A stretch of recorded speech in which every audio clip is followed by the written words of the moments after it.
আমাদের আছেন একজন তাসকিন আহমেদ, যে কিনা বোলিং করে কর্তৃপক্ষের স্টাম্প পুড়িয়ে দিবেন। ভালো ভালো ব্যাটসম্যানদের নাস্তেনাবুদ করাতে আমরাও পারি, কারণ আছেন আমাদের একজন কাটার মাস্টার। হ্যাঁ ভাইয়া, উনি হচ্ছেন আমাদের মুস্তাফিজুর রহমান। আমাদের একজন শান্তশিষ্ট ব্যাটসম্যান আছেন, উনি আমাদেরকে কখনো করেন না হতাশ। উনি হচ্ছেন আমাদের ক্যাপ্টেন লিটন দাস। তাওহিদ হৃদয় ভালো ব্যাটসম্যান, আরো আছেন ইমন। ওরা কোনো বোলারকেই পান না কখনো ভয়। তামিম ইকবাল, সাকিবুল হাসান না থাকলেও আছেন আমাদের জুনিয়র সাকিব এবং তানজিদ তামিম। বাংলার দর্শকের মুখে হাসি ফুটানোর জন্য সবসময় প্রস্তুত জাকির আলী অনিক।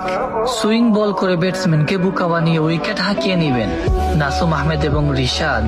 এরাই তো নতুন প্রজন্ম, আমাদের গর্ব, বাংলার বাঘ। জানি বাংলাদেশ পারবে, তুমিও চিনিয়ে আনতে এশিয়া কাপের ট্রফি বাংলার ঘরে। আমরা বাংলাদেশের দর্শকরা সবসময় যাব তোমাদের